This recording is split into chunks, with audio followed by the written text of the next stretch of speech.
বাড়িতে যদি বেটি পয়দা হইতো, আহ এখন বাপ দুনিয়াতে যত আছি আমরা আছে, বেটি হইতে গেলে মাথা ভারী হয়ে যায়, হয় না? হয় কি হয় না? মাথা ভারী হয়ে যায় আমাদের। আল্লাহ কেমন করে বেটির বিয়ে দিব? 3 লাখ 4 লাখ টাকা কেমন করে আল্লাহ জোগাড় করব? কেমন করে আল্লাহ মোটর সাইকেল দিব, 4 চাক্কা দিব? কেমন করে আমি বেটির বিয়ে দিব? বাপের রাতের বেলাতে কিন্তু ঘুম আছে না, বিছানে আরাম হয় না। ঠিক মক্কার ভিতরে যখন বেটি জন্ম নিত, ওই বাপ শরমে লজ্জার কারণে গ্রাম দিয়ে হাঁটতো না। হাঁটতে গেলে লোক দেখতো, গাবে দেখ দেখ, এই দেখ এর বেটি হয়েছে, দেখ দেখ দেখ মুখ পুরাকে দেখ, কত রকম কথা বলতো। মানুষের সামনে লজ্জার কারণে বসতে পারতো না। আহ, ইমাম বাগাবী রহমাতুল্লাহ আলাইহি বলছেন, ওই বাপ কি করতো, যার একরকম তো মানুষ লয়, যার দিলে দয়া ময়া ছিল বেটির পরে, ওই বেটিটাকে 5 বছর 7 বছর 10 বছর যখন হয়তো, মাঠে ভেড়ি দিয়ে উট দিয়ে চড়াতে পেটে দিত, আর কইতো বেটি যা, ওখানে জীবনটা কাটবে। আর যে বেটিকে মারার ইচ্ছা করতো, বেটি 8 বছর 7 বছর যখন হয়তো, এখানটা বাপ কৈদল নিত, আর কৈদল লিয়ার করে জঙ্গলে একদিন আগে খাল করে আসতো, আর স্ত্রীকে জানে তোকরা কিন্তু খাল টাল খুঁড়ে এসে বাড়িতে আসতো।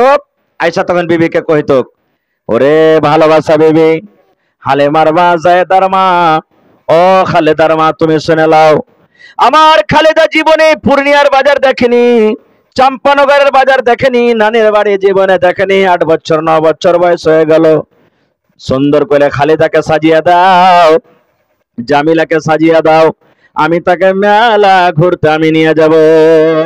আহ, যখন এই কথাটা বলা, মা মনে করতো আমার স্বামীর মনে হয় বেটির পরে দয়া হয়েছে, কিন্তু মা তো জানে না কোন মেলাতে নিয়ে যাবে, কোন নানির বাড়ি যে যাবে, মা তো জানে না। মা রাজি খুশি হাসিতে খেলিতে বেটিকে সুন্দর করে গোসল তেল কাজল দিয়ে নতুন কাপড় পিন্দে বাপের হাতে ধরিয়ে দিত। বাপ হাত কান ধরে টানতে টানতে টানতে টানতে ওই জঙ্গলের ভিতরে নিয়ে যেত, দিয়ে জঙ্গলে গর্ত করে এসেছিল।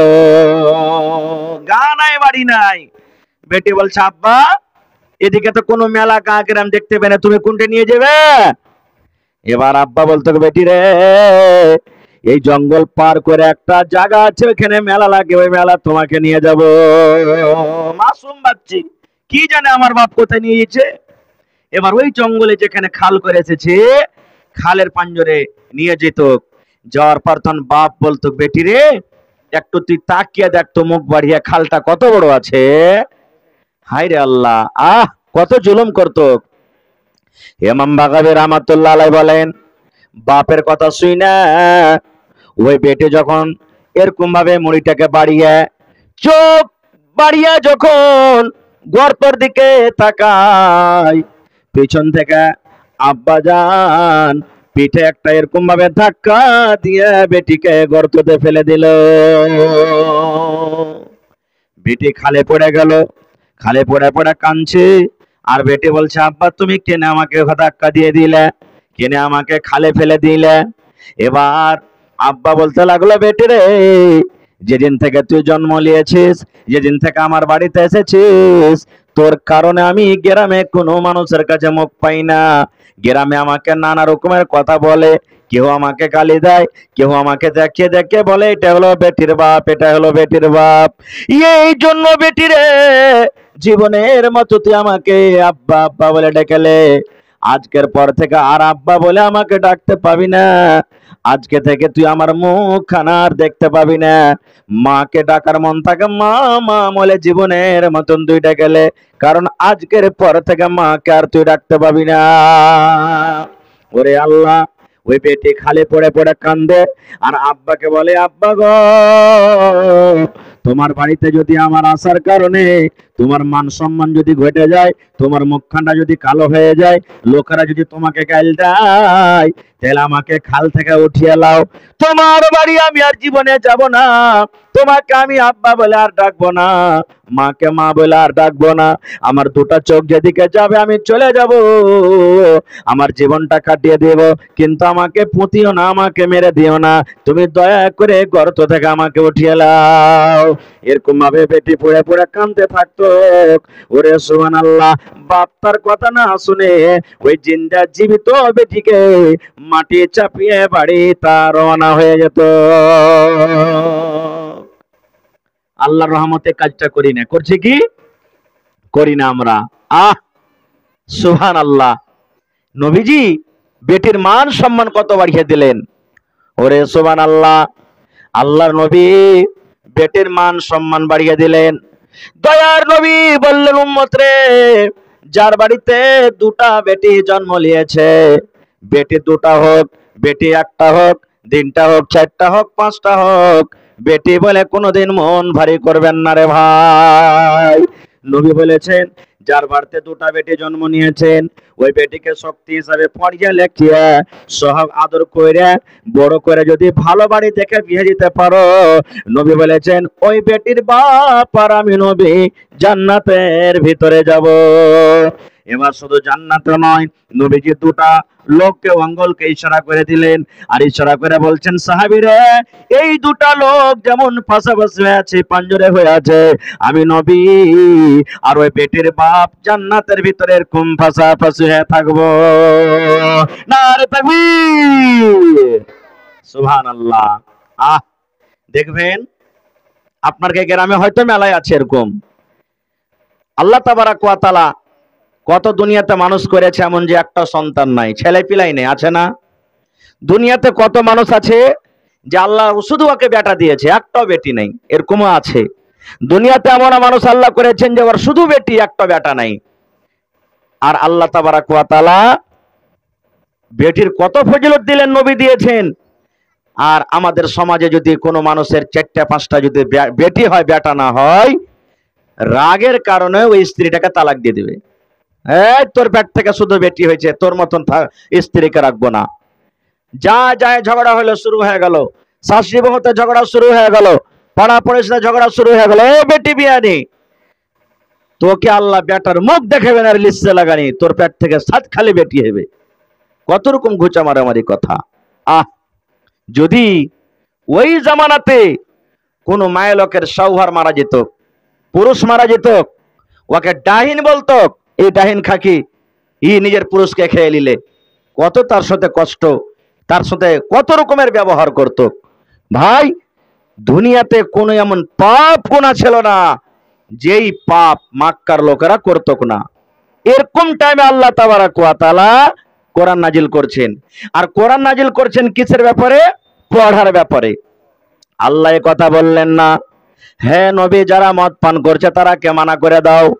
আল্লাহ এ কথা বললেন না যে প্রথমে নামাজ পড়ার কথা বলো, হজ করার কথা বলো, যাকাত দেওয়ার কথা বলো। প্রথম আল্লাহ এ কথা বলেন না যারা জেনা ব্যভিচার করে তারাকে রোকো।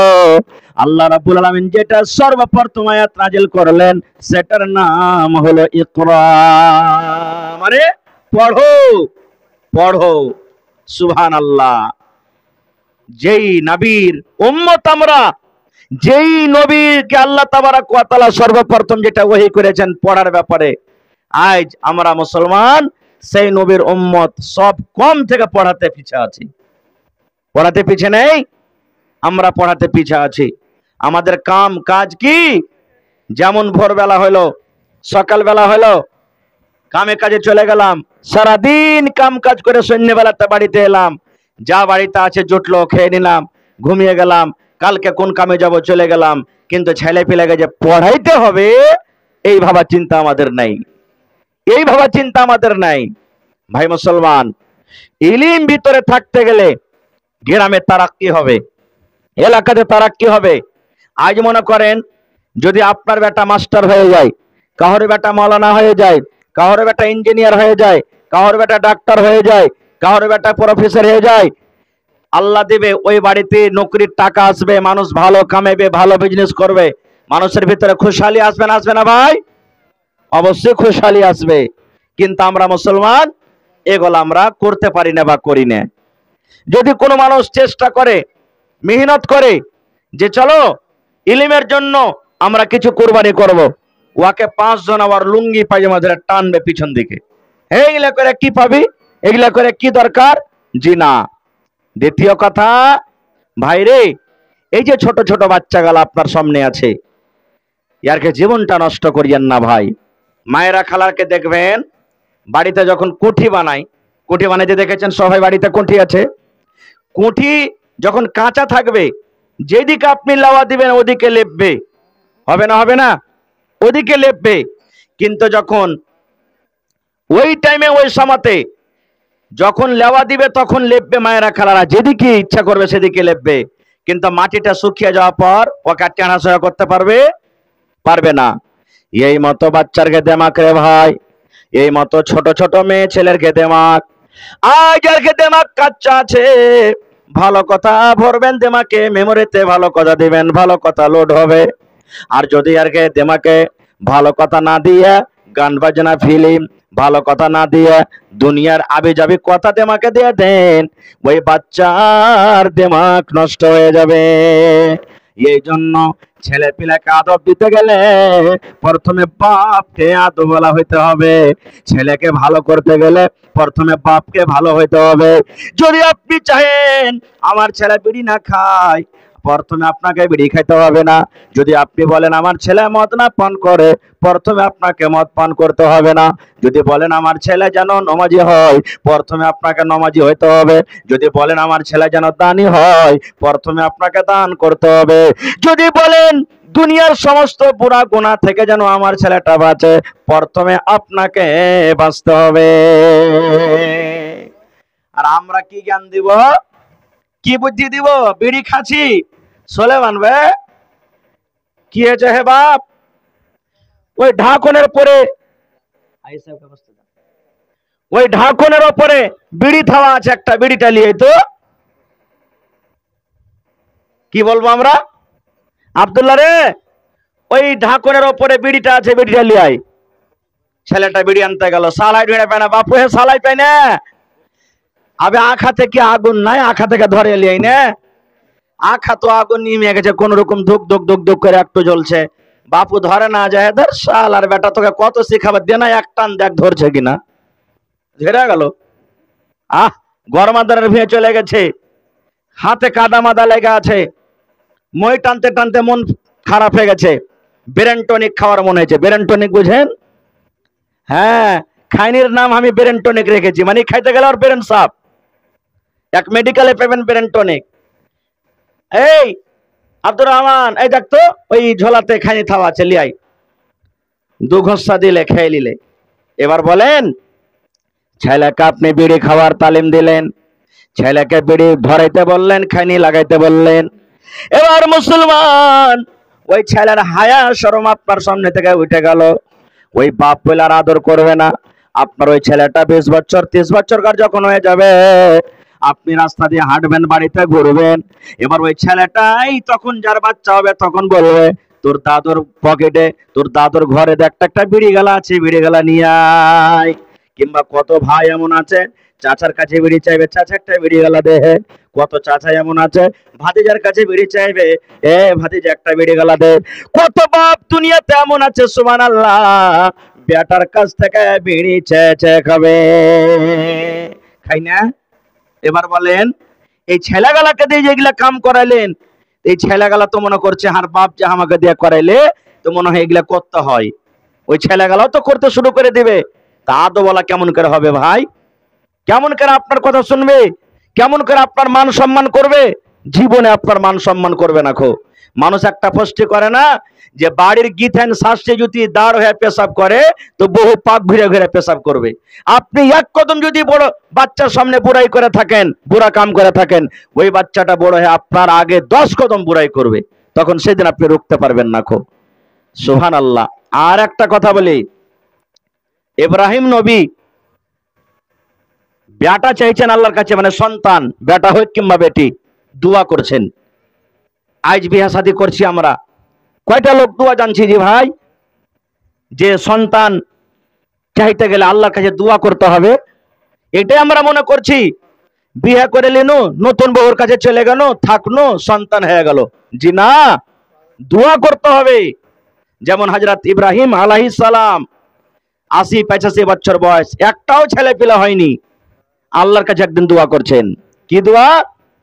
রব্বে হাবলি মিনাস সালিহিন, আয় রব্বুল আলামিন, আমার বয়স আছে 85 বছর হয়ে গেল, রব্বুল আলামিন তুমি আমাকে নেককার সন্তান দাও, নেক আওলাদ দাও, সলে তুমি আমাকে সন্তান দাও। এই কথাটা বললেন না, আল্লাহ বেটা দাও কিংবা বেটি দাও, আল্লাহ নেক সন্তান দাও, বেটা দাও যেন নেককার হয়, বেটি যদি দাও তাও যেন নেককার হয়, আল্লাহ নেককার তুমি আমাকে সন্তান দাও। দোয়া করছেন আল্লাহ সালেহ নেক সন্তান তুমি আমাকে দাও। আর আমাদের 10-15 বছর যদি বিয়ে হয়ে যায় তো কি আল্লাহকে কহব? আল্লাহ একটা ছেলে গেলা দে, দে রে আল্লাহ একটা ছেলে গেলা দে। লাক মোটা হয় তা চলবে, ঠোঁট মোটা হয় তা চলবে, ল্যাংড়া হয় তা চলবে, কানা হয় তা চলবে, ধলো হয় না হয়, কালো হয় তা চলবে। আয় আল্লাহ তুই আমাকে একটা সন্তান দে।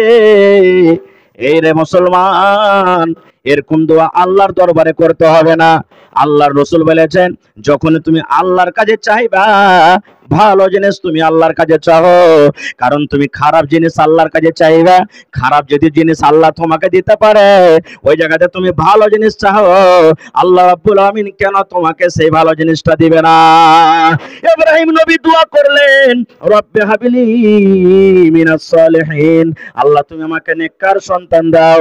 এবার আল্লাহ রাব্বুল আলামিন তাকে ওহী করে দিলেন, ফাবাশশারনাহু বিগুলামিন হালিম। এই ইব্রাহিম যাও, তুমি আমার কাছে নেক্সট সন্তানের দোয়া করিলে, আমি আল্লাহ তোমার দোয়া কবুল করলাম আর তোমাকে খুশখবরি দিলাম। কিসের? হালিম, বুর্দবার, চালাক সন্তান হবে তোমার। কত বড় চালাক, কত বড় হুঁশিয়ার জানেন? ঘটনার দিকে যাব না, আল্লাহ আমাকে দেখানি, হাজী সাহেব দেখেছেন আল্লাহুস সামাদ, এক এক জায়গা দেখেছে যেন উনি আল্লাহ তৌফিক দিয়েছেন। আল্লাহ তাবারাক ওয়া তাআলা হযরত ইব্রাহিম আলাইহিস সালামকে বেটাকে কুরবানি করার কথা বললেন, তোমার সব থেকে প্রিয় কলেজার টুকরা বেটাকে আমার রাহে কুরবানি করো। চলে গেলেন ছুরি নিয়ে, বেটার কানে কানে বলছেন, বাপ বেটাতে যেটা গল্প হয়েছে, আল্লাহ তাবারাক ওয়া তাআলা ওই কথাটাকে এত ভালোবেসেছেন, আল্লাহ তাআলা কোরআনে দিয়ে দিয়েছেন। ইব্রাহিম নবী বেটার কাছে গেলেন। হযরত ইসমাইল আলাইহিস সালামের বয়স 7 বছর, 8 বছর, 10 বছর এরকম বয়সের তখন বেটা। গেলেন বেটার কাছে, যে তখন বলছেন, ইয়া বুনাইয়া ইন্নী আরা ফিল মানামি আন্নী আসবাহুকা ফানজুর মাজা তারা। হযরত ইব্রাহিম আলাইহিস সালাম বেটার সাথে মাশওয়ারা করছেন, বেটাকে বলছেন, ইয়া বুনাইয়া, এই আমার কলিজার টুকরা সন্তান ইসমাইল, আমি স্বপ্ন দেখেছি বেটারে, আল্লাহ আমাকে স্বপ্নের মধ্যে ওহী করেছে, স্বপ্নের মধ্যে আল্লাহ রাব্বুল আলামিন আমাকে জানালছে যে তোমার গলাতে আমি ছুরি দিয়ে তোমাকে জবাই করছি। আল্লাহর অর্ডার হয়েছে যে আল্লাহ তাবারাক ওয়া তাআলার জন্য আল্লাহর রাহে তোমাকে কুরবানি হতে হবে। আল্লাহুস সামাদ, কেমন চালাক চতুর বাচ্চা দেখেন। এই জন্য তো বলে, বাপ কা বেটা সরস কা ঘোড়া, কুছ নাহি তো থোড়া থোড়া। বাপ যেমন হবে বেটা কিন্তু হবে। আরে গোটে না হইতে পারতে গেল কিছু কিছু তার ভিতরে গুণ যাবে, ভালো হয়তো ভালো গুণ যাবে, খারাপ হয়তো খারাপ গুণ যাবে। এইবারে যেমনই বললেন, বেটারে আল্লাহ আমাকে স্বপ্নে দেখালছে তোমার গলাতে যেন ছুরি দিয়ে আমি তোমাকে জবাই করছি, ফানজুর মাজা তারা, বেটা তোমার কি মত কি রায়? যেমন কথাটা বলা, হযরত ইসমাইল আলাইহিস সালাম আব্বাকে বলছেন, ইয়া আবাতি ফাআল মা তুমার সাতাজিদুনি ইনশাআল্লাহু মিনাস সাবিরিন। ওরে সুবহানাল্লাহ, হযরত ইসমাইল আলাইহিস সালাম আব্বাকে বলছেন, ইয়া আবাতি ফাআল মা তুমার, আব্বা গো, আল্লাহ রাব্বুল আলামিন যা আপনাকে আদেশ করেছে তাই করেন। আল্লাহ যদি আমার গলাতে ছুরি দেওয়ার আপনাকে আদেশ করেছে, আপনি ছুরি দেন, আপনি আমাকে জবাই করে দেন। আমি হিলডল করব না, পালিয়া যাব না, ছটফট করব না। সাতাজাদুনি ইনশাআল্লাহু মিনাস সাবিরিন, আমাকে সবরকারী পাবেন, ধৈর্যশীল পাবেন। আমার গলাতে ছুরি দিয়ে আপনি আল্লাহ রাব্বুল আলামিনের কথার প্রতি আপনি আমল করেন। এরকম সন্তান তৈরি করতে হবে, এরকম সন্তানের জন্য দোয়া করতে হবে ভাই। শুধু তা নয়, আজকে আমরা মুসলমান যখন বিয়ে করে বাড়িতে এলাম, যখন চলে গেলাম বহুর কাছে যাওয়ার দোয়াটা জানি না, আমরা কি দোয়া পড়বো জানি না। এই সমাজে তো আমরা বরবাদ হয়ে গেলাম, নষ্ট হয়ে গেলাম। আল্লাহ তাবারাক ওয়া তাআলা কোরআনে বলছেন, সূরাতুল বাকারাতে দেখবেন, ইয়া আইয়ুহাল্লাযীনা আমানু দুখুলু ফিস সিলমি কাফা ওয়া লা তাত্তাবিউ খুতুওয়াতিশ শাইতান ইন্নাহু লাকুম আদুউম মুবিন। আল্লাহ রাব্বুল আলামিন দুনিয়ার ঈমানদাররাকে ডাকছেন, এই ঈমানদার বান্দা বান্দীরা, ইসলামে তোমরা ঢুকে যাও, পরিপূর্ণ হয়ে যাও। ইসলামে ঢোকা পর আমার ঈমানদাররা তোমরা শোনো, তোমাদেরকে আমি আরো একটা খবরদার করে দিচ্ছি, তোমাদেরকে আমি বলে দিচ্ছি যে তোমরা শয়তানের ইত্তেবা করিও না, শয়তানের পথে তোমরা যাইও না। কেন যাইও না? ইন্নাহু লাকুম আদুউম মুবিন, তোমাদের শয়তান সব থেকে বড় দুশমন। শয়তানের ব্যাপারে আল্লাহ জানিয়ে দিয়েছেন, শয়তানের রাস্তাতে যাও না, কারণ শয়তান হলো তোমাদের সব থেকে বড় দুশমন। কত বড় দুশমন জানেন? শয়তান কত বড় দুশমন, যে আমার আপনার গোটা দুনিয়ার মানুষের বাপ এবং মা হযরত আদম আলাইহিস সালাম এবং হাওয়া আলাইহিস সালামকে জান্নাত থেকে বাহির করে দুনিয়াতে পাঠিয়ে দিয়েছেন। শুনেছেন, পড়েছেন আপনারা, এত বড় দুশমন। সুবহানাল্লাহ। আজ দেখেন শয়তানের নফসে কদমে আমরা চলছি, শয়তানের আমরা পেরেবি করছি। কেন? ইলম না থাকার কারণে।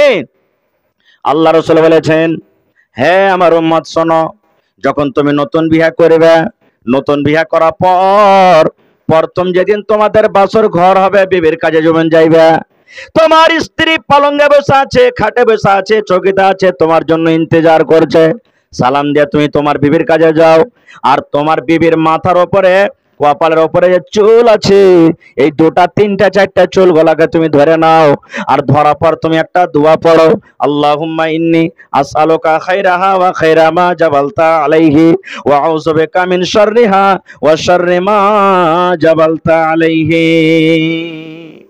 এটা দোয়া পড়ো। কয়টা লোক দোয়াটা পড়ছি? জানি না তো পড়বো কি, শিখিনি জীবনে, কি পড়বো? তারপর রাসূল বলেছেন, বিবির কাছে তুমি যাবে, তোমাকে একটা দোয়া পড়তে হবে, বিসমিল্লাহি আল্লাহুম্মা জান্নিবনা শাইতান ওয়া জান্নিবিশ শাইতানা মা রাযাকতানা। এই দেখেন, এখন আমরা দোয়া পড়ি না, এই যে শয়তান আমাদের পিছে লাগলো, চলতি আছে মরা পর্যন্ত। শয়তান ওয়াদা করেছে আল্লাহর সাথে, আল্লাহ আমি একাই যাব না, আদমের বেটা বেটিরাকে আমি জাহান্নামের ভিতরে নিয়ে যাব, একা আমি জাহান্নাম যাব না। শয়তান প্রত্যেক কাজ আমাদের বাধা ডালছে। নমাজে পড়িতে যাই না, শয়তান ভাঙতেছে, দিনের দিকে যাই না, শয়তান ভাঙতেছে। শয়তান মানুষকে এক অপরকে লড়িয়ে দিচ্ছে, মানুষের ভেদাভেদকে শেষ করে দিচ্ছে। এটা কার কাজ? শয়তানের কাজ। আর দুই নম্বর, ইলম না থাকার কারণে। মানুষের কাছে যদি ইলম থাকে, ভালো মন্দ মানুষ বুঝবে, মানুষের কাছে ইলম থাকে, হালাল হারাম বুঝবে, মানুষের কাছে যদি ইলম থাকে, দাঙ্গা ফাসাদ থেকে বেঁচে থাকবে।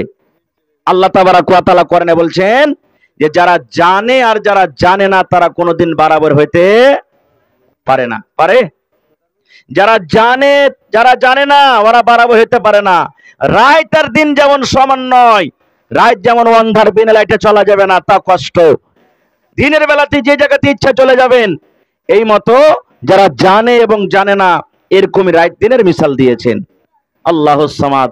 আফসোসের কথা, আজ আমাকে আলিম সমাজের কোন ইজ্জত সম্মান আমরা করি না। নবী দুনিয়াতে আসবে ভাই, আর নবী কি দুনিয়াতে আসবেন?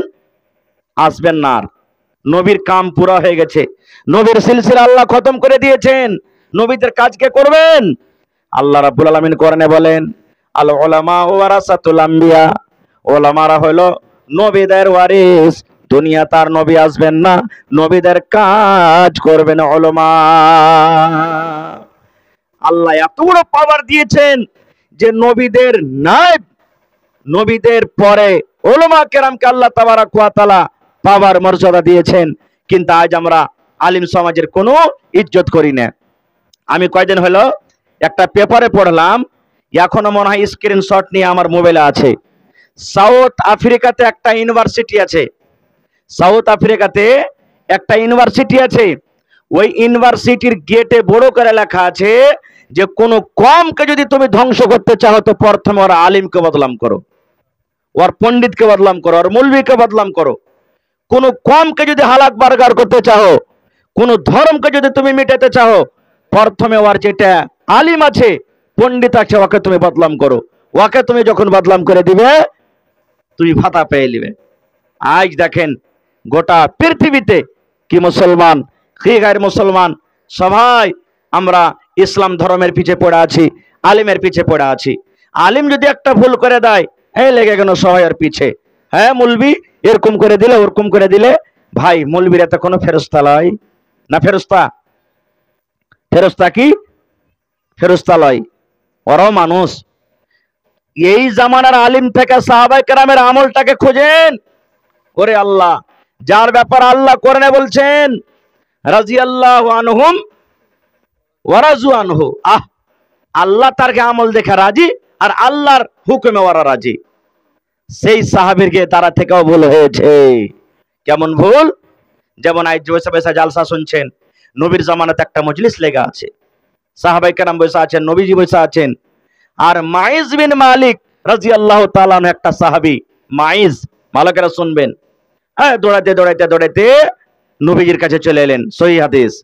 আয়েশা নবীকে বলছেন, তাহিরনি ইয়া রাসূলুল্লাহ, আল্লাহর নবী গো, আপনি আমাকে পাক করে দেন, আমি নাপাক হয়ে গেছি, আপনি আমাকে পাক করে দেন, আমার দ্বারাতে ভুল হয়েছে, গুনাহ হয়েছে, আপনি আমাকে পাক করে দেন।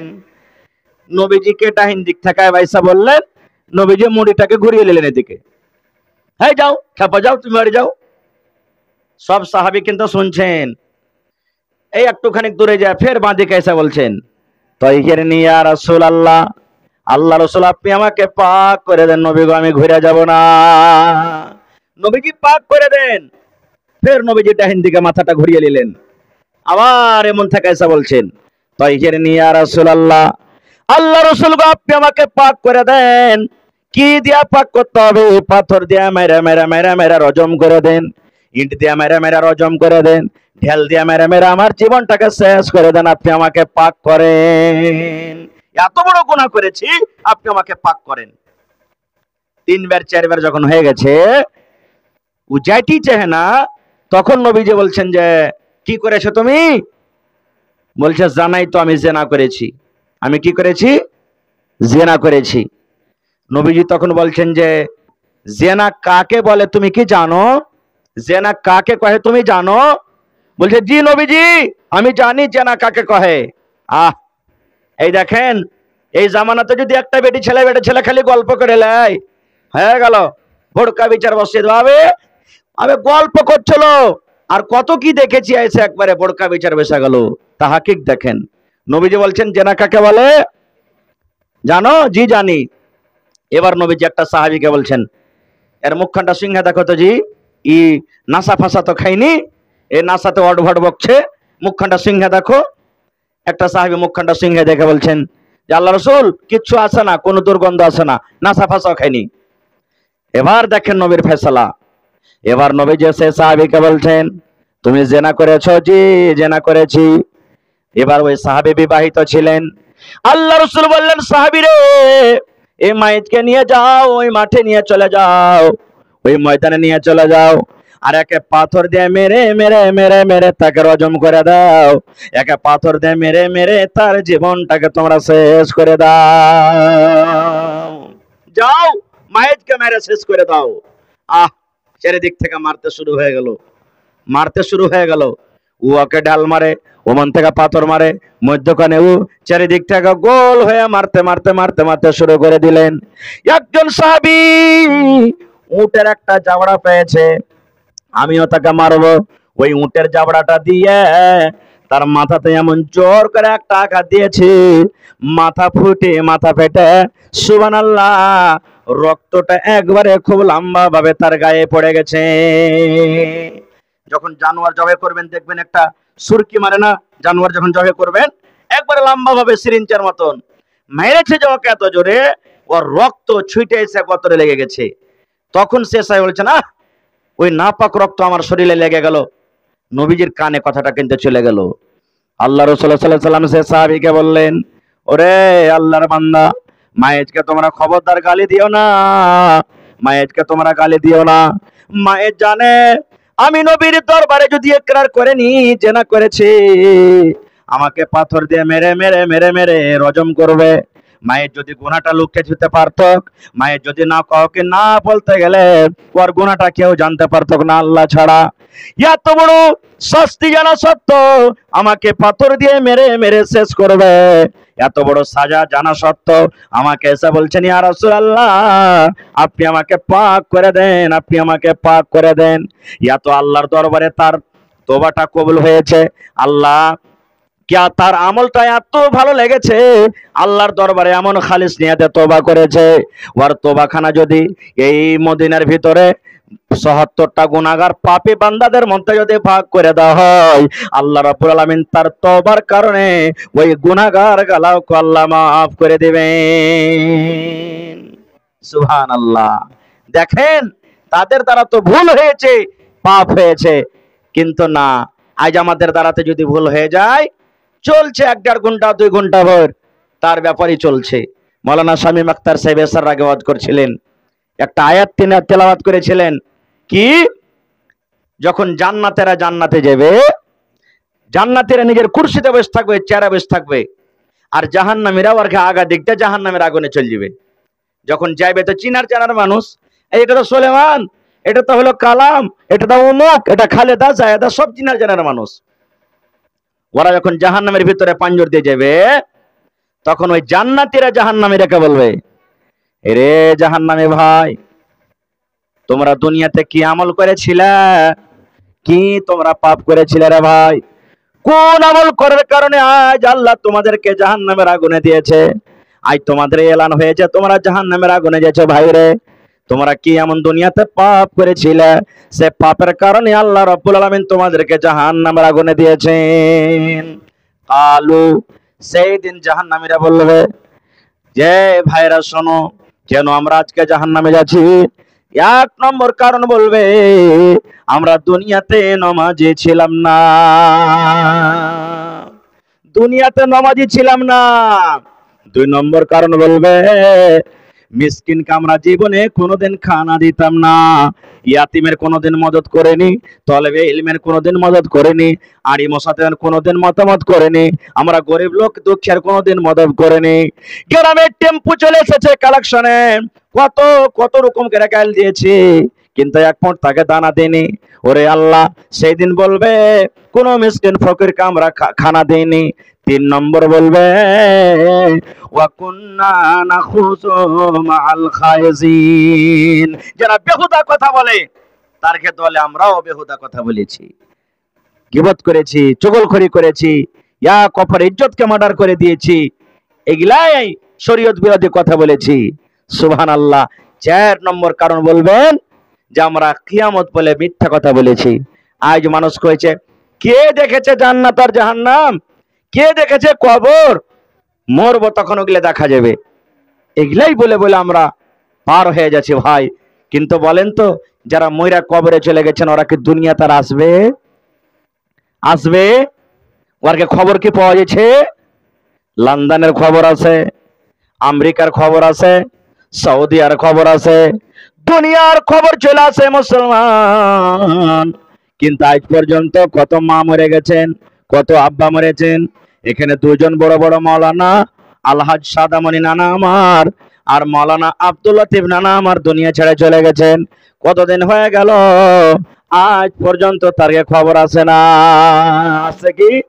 কত দুনিয়াতে মা মরেছে, কত হাজি মরেছেন, কত মাওলানা মরেছেন, কার দাদু মরেছেন, কার বিবি মারাছেন, স্বামী মারা গেছেন, কবর থেকে দুনিয়াতে কোনো খবর আসে না। আসারই কথা নয়, আসবি না, কিন্তু হ্যাঁ কবর থেকে খবর আসবে না, কিন্তু দুনিয়া থেকে কবরে যাইবে।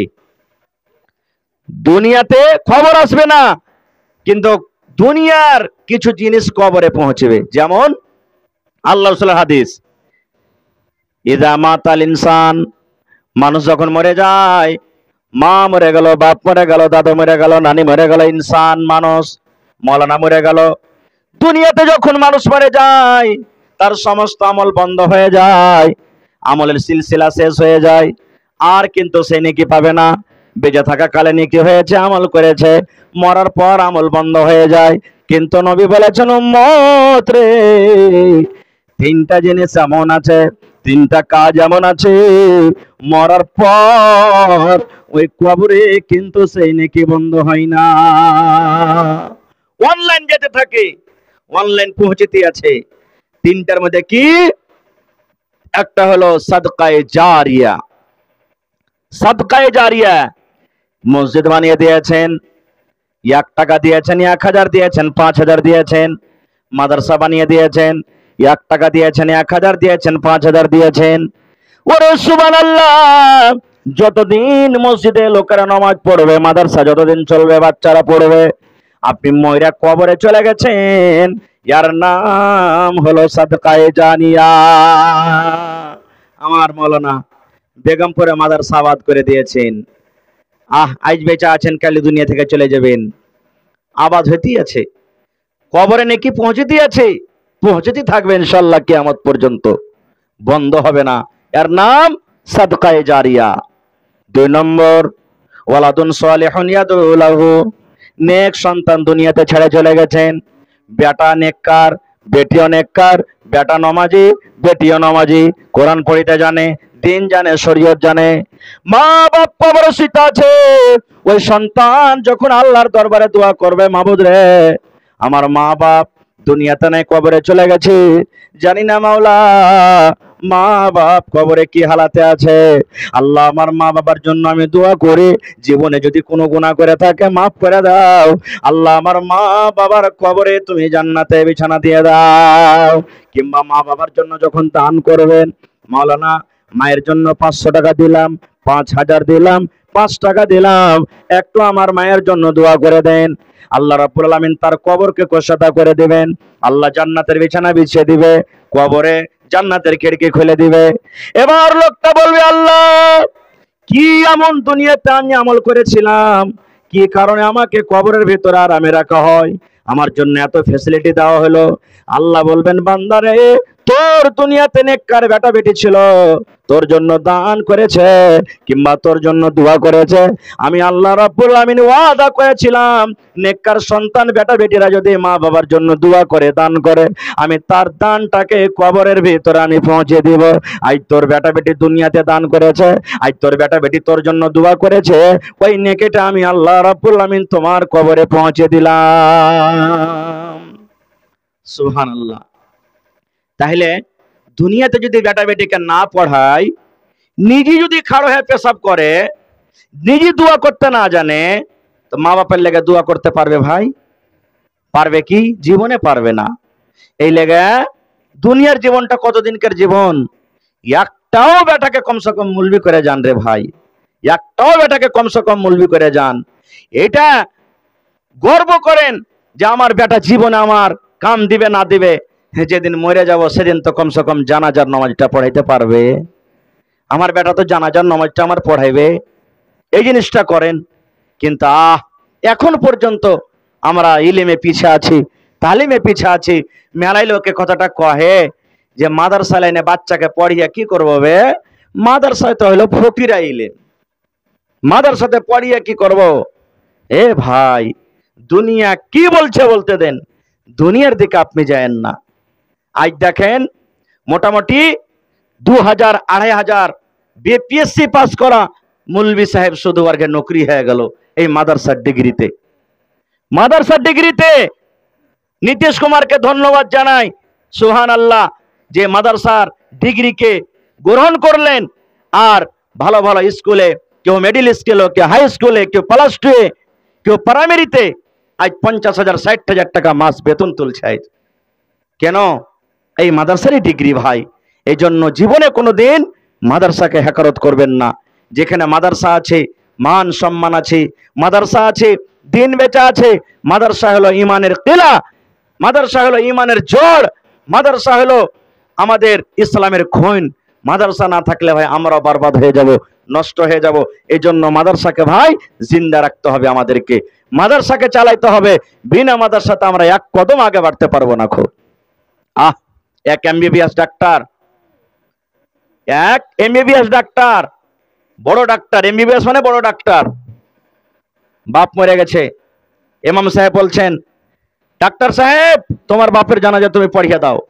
আহা হা, যেমনই কথাটা বলা, ডাক্তারের চোখ দিয়ে ঝরঝর ঝরঝর করে পানি ঝরতে লেগেছে, কাঁদছে ডাক্তার সাহেব।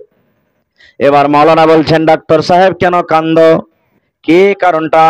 বাপ মরে গেছে, মরার টাইম হয়েছে, মরে গেছে, আল্লাহ অতদিন আমার হায়াত দিয়েছিল, কেন কান্দো, কারণটা কি? এবার ডাক্তার বলছেন, মাওলানা বাপ মরে গেছে এই জন্য আমি কান্দি না, বাপ মরে গেছে এই জন্য আমি কান্দি না। বলছে তাইলে কেন কান্দো? বলছে এই জন্য আমি কান্দি, আমার বাপ আমাকে এমবিবিএস ডাক্তার করে দিয়েছে, মাসে 50,000 লাখ টাকা 2 লাখ টাকা আমরা ইনকাম করে, কিন্তু আমার আব্বা আমাকে এমন তালিম এমন জ্ঞান দিয়েছে, আজ যে আপনি আমার বাপের জানাজা পড়াইতে কইতে কইলেন যে তোমার বাপের জানাজা পড়িয়ে দাও, জানাজার দোয়া পর্যন্ত আমি জানি না, জানি না কেমন করে পড়াবো।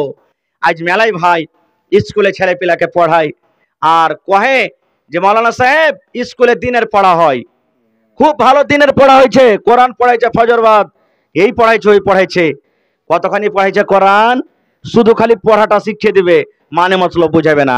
মানে মতলব কোনটা বুঝাইতে পারবে? মাদ্রাসাতে পড়াইতে হবে, তাহলেই বুঝাতে পারবে। কোন কনভেন্ট ওয়ালা, কোন দুনিয়াতে কোচিং সেন্টার ওয়ালা আপনার ছেলেকে আরবির তারজমা করে আপনাকে পড়াইবে না খো, মাদ্রাসা ছাড়া। এ লেগে মাদ্রাসা আবাদ করতে হবে রে ভাই।